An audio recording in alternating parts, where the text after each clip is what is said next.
What's going on, guys? Matt from SB Fishing here with Karl's Bait and Tackle. Today I'm out on a lake that I have not fished in a really long time. I've got some baits for my mystery tackle box. I figured what better time to come out and test some of these bad boys out. So hopefully we can get on a couple bass today. We got some muskie in this lake as well. Maybe we'll run into one of those. Surprise catch would be pretty fun. There's one bait in particular that I really am impressed with and I want to go over with you guys today, which we're going to be throwing around quite a bit. Let's get going.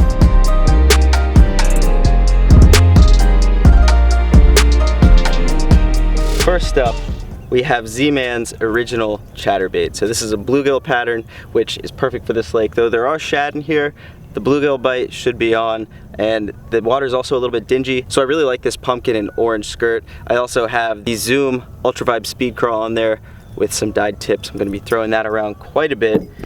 Next up, we have KVD's Perfect Plastics drop shot bait. This is the half shell.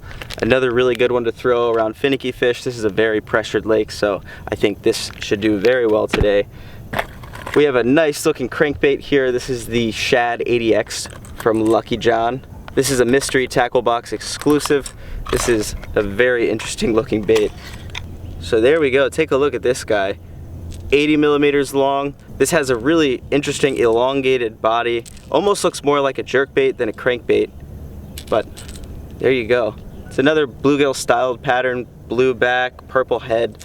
It's got some chartreuse and greens on there. Really good looking bait. Also, something kind of interesting about it, it has no split ring on the line tie there.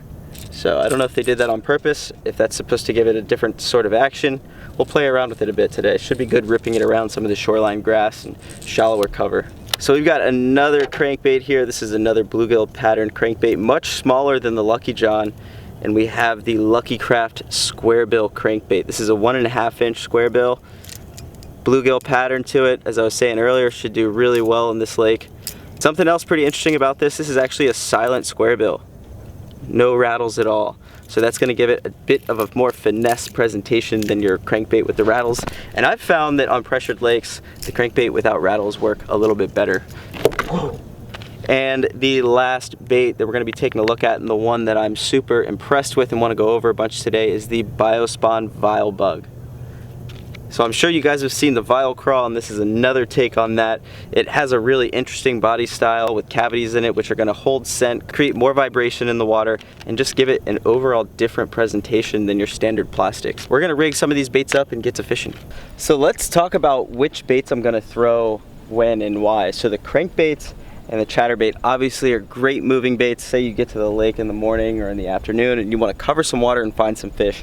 That's when I'm going to pick up the chatterbaits and the crankbaits. If you think they're shallow, they're going to be reacting to moving baits, pick one of those up, rip the chatterbait through the grass, run the crankbaits over wood or rock, and just quickly move along and try to find those fish that want to bite. Now when you slow down, or say you do find some fish, that's when you want to pick something up like the drop shot or the jig and Texas rig. As I was setting up, I was drifting over this point and I saw a bunch of fish hunkered down on the bottom at the end of this point. So that's why I picked up the Vile Bug. I went ahead and cast that out a few times. Maybe spent 5 minutes out on this point, caught those two really quickly, had a couple other bites on the drop shot. And now is the situation where we're going to pick up, start moving around. So you have those three baits, which are search baits, and then you have your slower baits, which you can work along the bottom for those bites that maybe aren't so active, but keep that in mind when you're out on the water. It'll catch you some more fish. We're actually going to pick up the chatterbait now and work our way down to another point so we can slow down, fish some of that a bit, see if we can get these fish patterned today.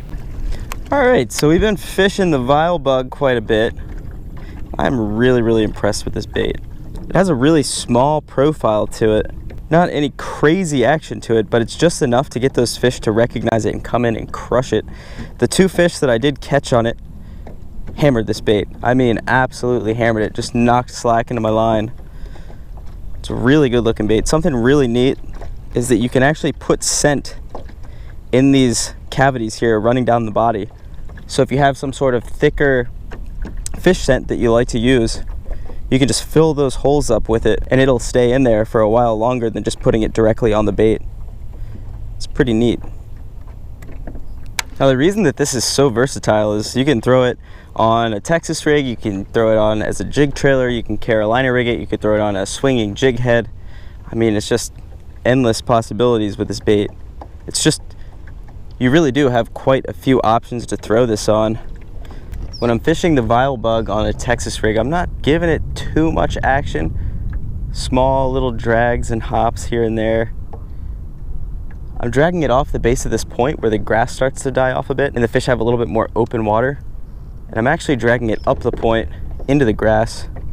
The first 2 fish were right out on the tip of this point. There's a bite. Oh yeah. Vile bug. Come here, buddy. All right. There's another bite. Very next cast. Vile bug, they love this thing. 2 in a row. Man, that hook gets them so good. Normally I'm throwing like an EWG hook with this style bait, but since it has such a thin body, the worm hook works almost even better. I need another bait. So that's 2 on the vile bug. I'm gonna throw the drop shot out there. We're gonna see if we can get on this school with multiple baits. All right, to finish things off with the drop shot, throwing this thing on a 7'1" medium light. I have a 20-pound braided main line to a 10-pound fluorocarbon leader. I'm fishing the Stickies wacky rig and drop shot hook and an 1/8 ounce weight. Normally this lake does not have this much grass, but this year it just grew like crazy. So that's definitely an area where I think the ChatterBait works a lot better than a crankbait. You're not going to get it stuck as much.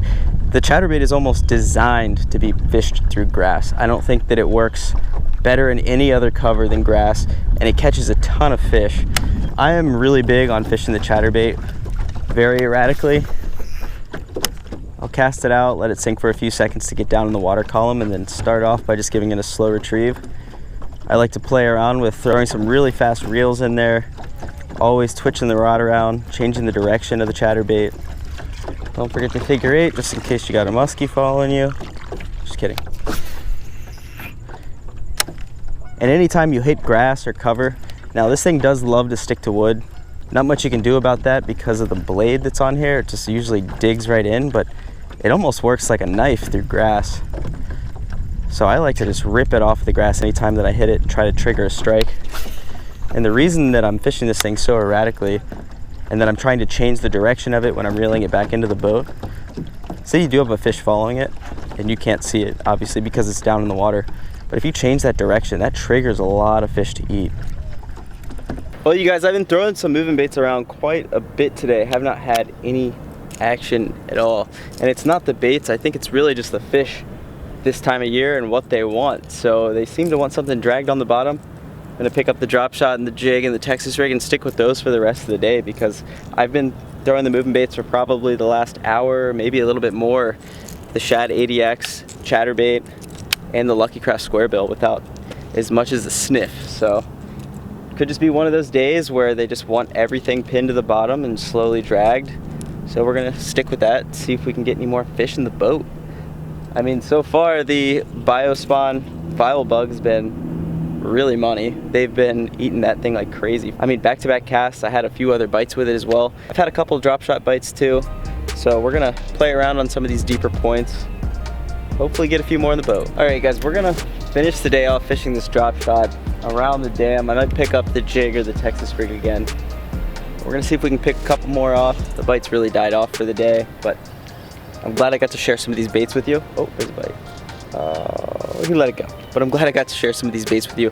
I'm hoping that you enjoyed some of these tips that I've given, and make sure that you go out, throw these things around, go catch yourself some big bass.